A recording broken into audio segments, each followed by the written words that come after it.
Emma Stone is really great in Poor Things, but she also just won an Oscar in 2017 for La La Land. Margot Robbie, what she's doing in Barbie, she doesn't have those huge sort of scene-stealing moments that other people do in the movie. Directors in the director's branch maybe are a little more highbrow. They don't usually go for big, huge comedy blockbusters like Barbie. One of my rules for predictions is that if you replace the word best with most, that kind of helps a lot to figure out, most acting, most hairstyling and makeup, most editing. Michael Schulman, welcome to Cine News 18.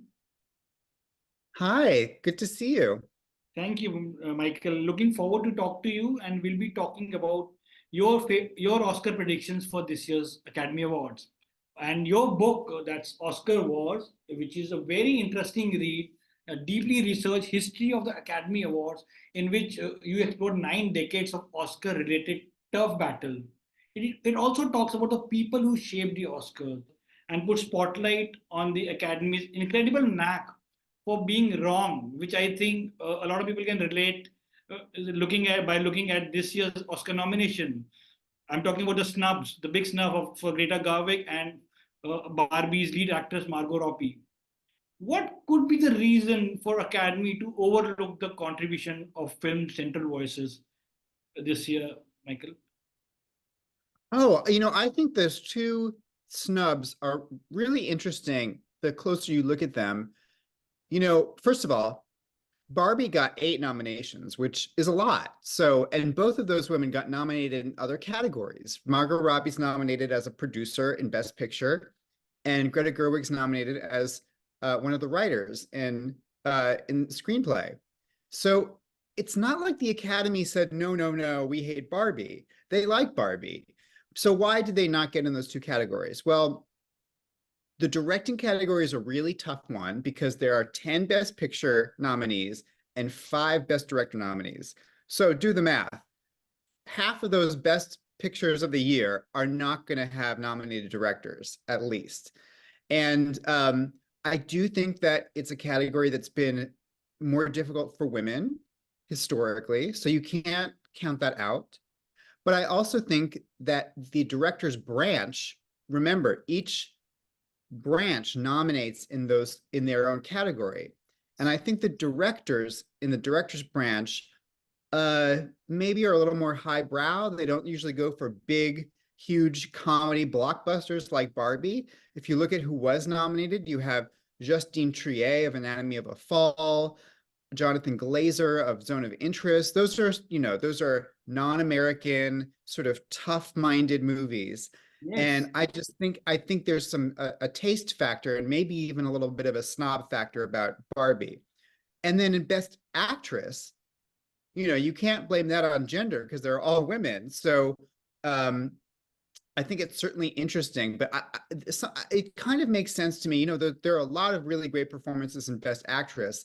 And Margot Robbie, what she's doing in Barbie is, she doesn't have those huge sort of scene-stealing moments that other people do in the movie, like Ryan Gosling and America Ferrera, who were both nominated in other categories.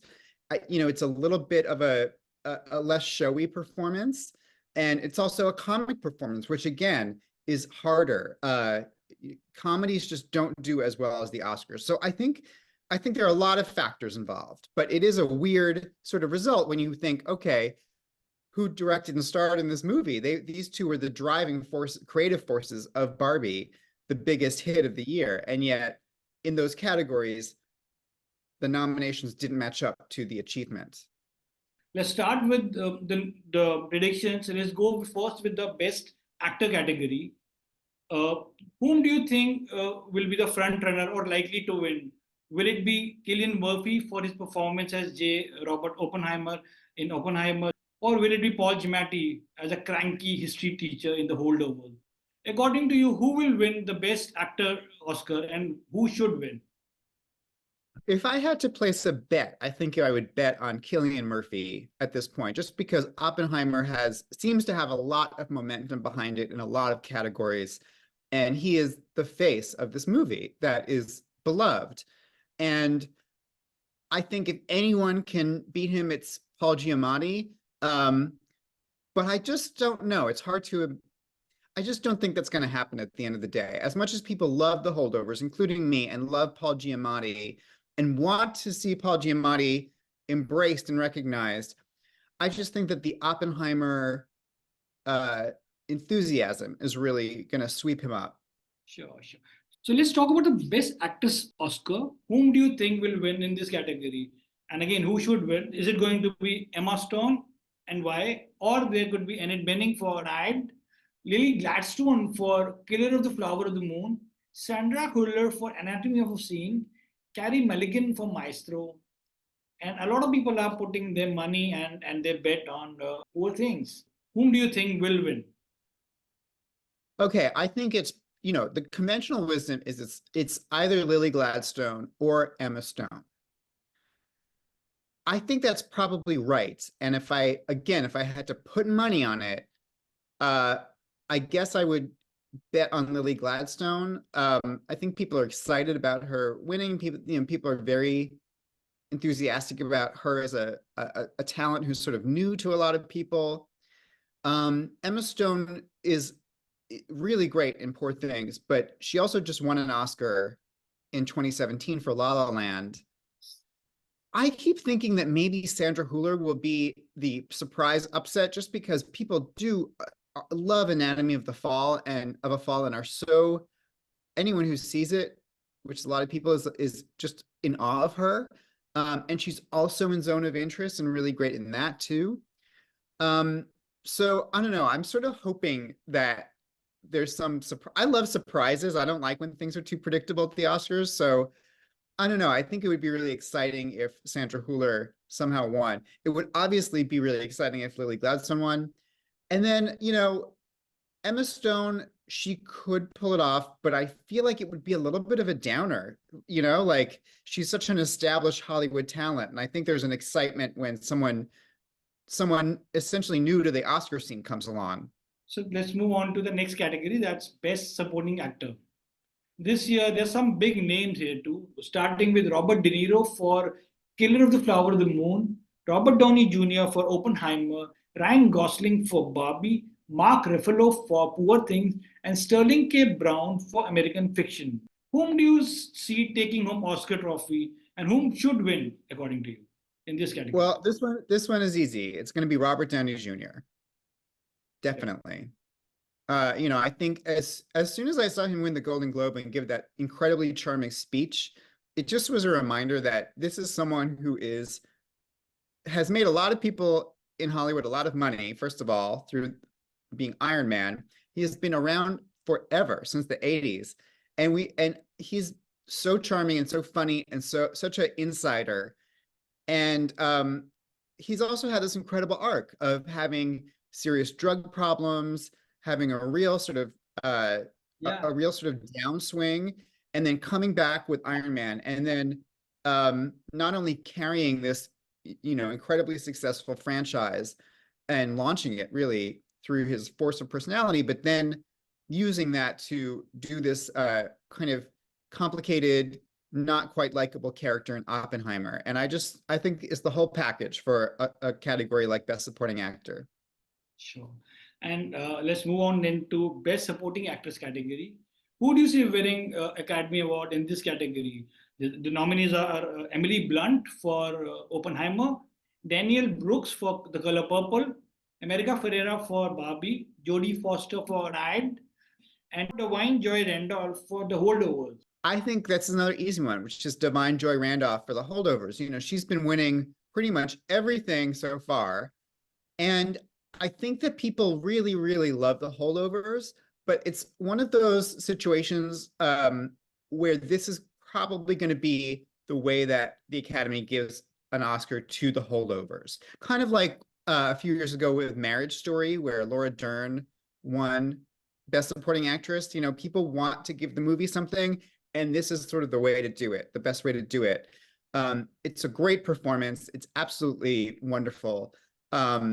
It's a sort of a classic supporting performance where she's not the main character, but it's hard to imagine the movie without her. Yes. And yeah, I just think hands down, that's an easy one.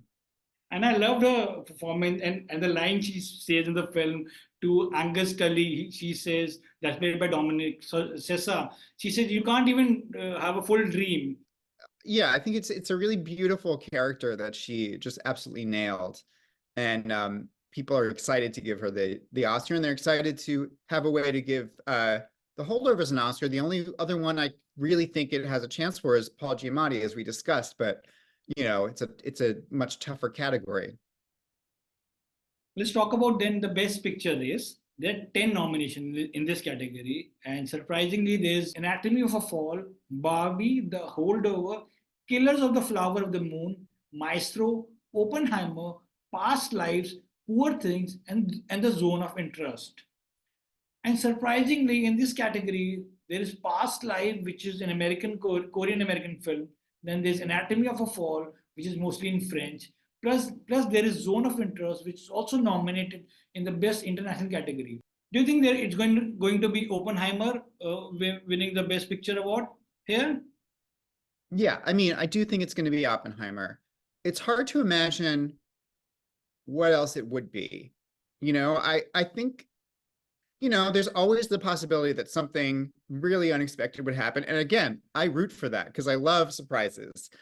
But I just can't figure out what the spoiler would be. Would it be Barbie? Would it be Anatomy of a Fall? It's hard to see it. It's hard to picture what that movie is that gets so much of the Academy behind it unexpectedly that it overtakes Oppenheimer. I think Oppenheimer has the full package. It's a gigantic hit.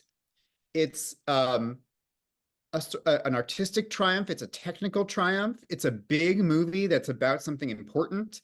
And I think we didn't talk about director, but I think that Christopher Nolan's going to win. I'm just going to come about the directors, but I thought first we finish Best Picture and Best International Feature. Okay. I mean, I think that it's going to be Oppenheimer and more Oppenheimer. So, whom do you think will take home the Oscar for the Best International Feature category? The nominees in this category are Lo Capitano from Italy, Perfect Days from Japan, Society of the Snow from Spain, The Teachers' Lounge from Germany, and The Zone of Interest, which is from United Kingdom. I think Zone of Interest, I mean, for the obvious reason that it's also nominated for Best Picture and Best Director, was obviously widely seen and widely respected by a lot of the Academy. So how could any of these other movies beat it? Who do you see winning the Best Director Oscar this year? The nominees here are Justin Trier for Anatomy of a Fall, Martin Scorsese for Killers of the Flower of the Moon, Christopher Nolan for Oppenheimer, Yorgos Lanthimos for Poor Things, and Jonathan Glazer for The Zone of Interest. Will it be Christopher Nolan for Oppenheimer, or do you think it could be Martin Scorsese? I think it's going to be Christopher Nolan. I think that Martin Scorsese is obviously a legend, and so many people in the Academy revere him. And he's been campaigning really well. I mean, he's been on his granddaughter's TikTok and being totally charming. Yeah. I just don't think at the end of the day, people have the same feeling about that movie. I think the movie is a little bit divisive and people are not quite sure about it in the way that they are sure about Oppenheimer. And I also think they're excited about awarding Christopher Nolan, who's been someone who's had a really interesting career, a very commercial career. Yes. And is sort of like a filmmaker's filmmaker. He's someone who lives and breathes cinema as Scorsese does, but like there's something a little bit fresher about Christopher Nolan. And Scorsese also has, with The Departed, not his best movie probably, but he already had his big Academy triumph finally. If he had never won that and if we were still waiting, then maybe. But I just think that at the end of the day, people are excited. Oppenheimer has that whole package, as I said before, and people really, it's a director's piece. I want to talk to you about the snubs now, but before that, I just want to ask you, since we are talking about the directors, why Academy has this tendency of overlooking the contributions of actors who have turned directors. Like they did not nominate Ben Affleck in the year 2012 for the Argo, and even this year they just did not give even a nomination to Bradley Cooper for Maestro. The Argo one is really strange because that won Best Picture, and yet he was not even nominated for Best Director. I don't know what happened there. I think maybe people think if we nominate you for your acting, then that's enough. Like two things is too much. Um, but then again, I'm pretty sure Mel Gibson was nominated for, or maybe even won for Braveheart. So I don't know. I think Maestro, I don't think people like Maestro enough. And it's a little bit, the acting is very the acting in Maestro is very sort of like Oscar friendly acting in the sense that it's big, it's a real person who's a genius. It's prosthetics and a funny voice. It has all those things that like are catnip to the Academy for acting. And I just think that sort of took the energy away. I don't think people loved Maestro enough to like just give it everything. And again, the truth is the math. Think about the math. There are there are 10 Best Picture nominees, 5 Best Director nominees. So half of those movies, at least, are not going to get nominated for Best Director. So everyone in the director category who made it is, you know, a heavy hitter. Can you also talk to us about Barbie snub and the article that you wrote in the New Yorker? The point I wanted to make in that piece is that the Academy does not always go full, it does not always go all the way with like huge commercial hits, summer blockbusters, that kind of thing. And so in 1976, Jaws had completely revolutionized the film industry and become a huge hit. It was the highest grossing movie ever when it came out, and a phenomenon. And it was nominated for Best Picture and some other things, but Spielberg was not nominated in Best Director. And I think you can also think about last year when Top Gun Maverick Yes. was seen as this movie that saved the movie industry, saved theater going, Yes. and was a gigantic worldwide hit. And yet it was not. It was the same thing as Barbie. It was nominated for Best Picture, and yet the director wasn't nominated. Tom Cruise wasn't nominated for Best Actor, and it was in a lot of other categories, but not those two. So to me, it says that the Academy, part of this Barbie thing is that, the Academy on some level thinks, okay, this was like just a big blockbuster hit, but it doesn't also need to be the winner of every category at the Oscars. I mean, sometimes it does happen. Like the year of Titanic, that was like the biggest hit of the year. It also won Best Picture and Best Director for James Cameron. But I think that was a different kind of movie. Titanic had this sort of historical drama quality to this. It was this historical epic. A movie like Jaws or Barbie or Top Gun, they are action movies or comedies or thrillers. And I think that those categories are a little bit more marginalized at the Oscars. Like since you're so bullish about Oppenheimer, as you mentioned, Titanic bagged 11 Oscars. It's the film with the maximum Oscars. Do you see that history repeating this year with Oppenheimer? Getting to 11? Yeah. So it has 13 nominations. I'd Yes. have to go through one by one and be like, what's it really gonna win? It's hard to tell. We didn't talk about the screenplay uh So categories, who do but you the think will? screenplay categories are really tough, and I'm very conflicted about who's gonna win. I mean, Oppenheimer's in Best Adapted Screenplay, but you know, it's up against Barbie, which might win that one. American Fiction could easily win that one. And then what else? Poor Things in Zone of Interest. I'm just looking at my list. That's a really tough category, and I don't know if Oppenheimer is going to pull that one off. However, I think it could easily get a lot of the craft categories that it's in. You know, best original score. You know, I think it has that boom Oppenheimer gonna get the score. best score, yes. But best song Yeah, you think is gonna be for Barbie?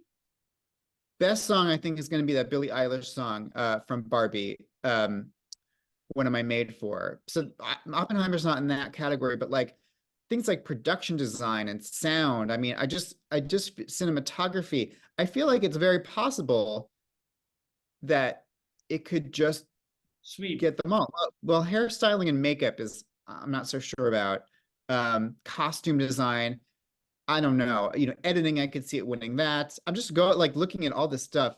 I can help Oh, you. it's not. I think costume design, they probably give it to Poor Things. And Yeah, hairstyling. costume design. Yeah, I think it's probably Poor Things. Best hairstyling could be to Maestro.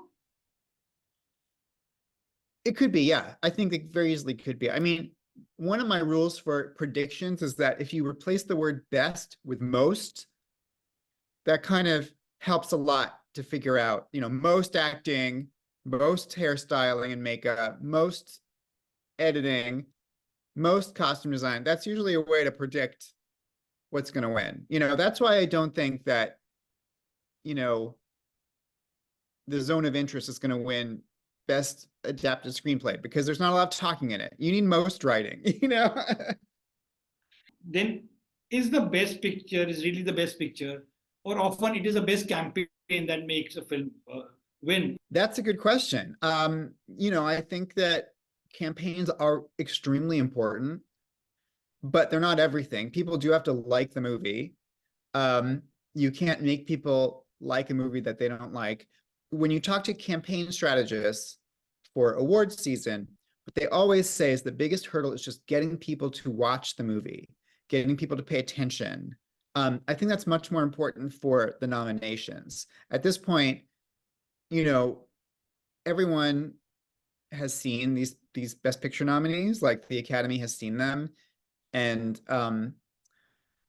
you know, I think the campaign can move things by inches, but they can't make miracles happen, and they can't make a, you know, something that people don't like win. Um, so I don't know. I mean, it's interesting to see what the campaigns are doing right now. You know, people have criticized Bradley Cooper for campaigning too hard, for instance, and kind of getting on people's nerves. But that has happened before, where people have been accused of campaigning too much and they still win. So you never know. I think it's really an inexact science. And finally, so before we say goodbye to you, what's your final tally? Like, do you think Oppenheimer gonna win six or seven Oscars this year, and three trophies will go to Poor Things? I think the ones that it's more like, what will Oppenheimer not win? I think it'll win Best Picture, Best Director, probably Best Actor. It won't win Best Supporting Actress, so that's one it won't win for Emily Blunt. It will win Best Supporting Actor. It may not win Screenplay. You know, that's why I say it's like it's kind of laborious to figure out. You have to Best subtract more than cinematography, best cinematography, I think it'll win that, yes. best score. Best Score, I do think it'll win that. Production design, I don't think it'll win that actually. I think Barbie or Poor Things will win production design. Best sound, I think it will win, although I think the Zone of Interest should win. That's That seven. sound design, So you're saying Oppenheimer gonna sweep? It's gonna be a sweep by Oppenheimer. I hope to be wrong. I always like to be surprised. So I'll say, yeah, sure. That's my prediction, but I also really always, I never want to be too right because that makes it boring. Well, thank you so much for talking to me and sharing your predictions with our viewers. Looking forward to read your articles about movies, your recommendations. Have a good day, Michael. Thank you so much and best of luck. Thank you for having me again. What a pleasure. Thank you.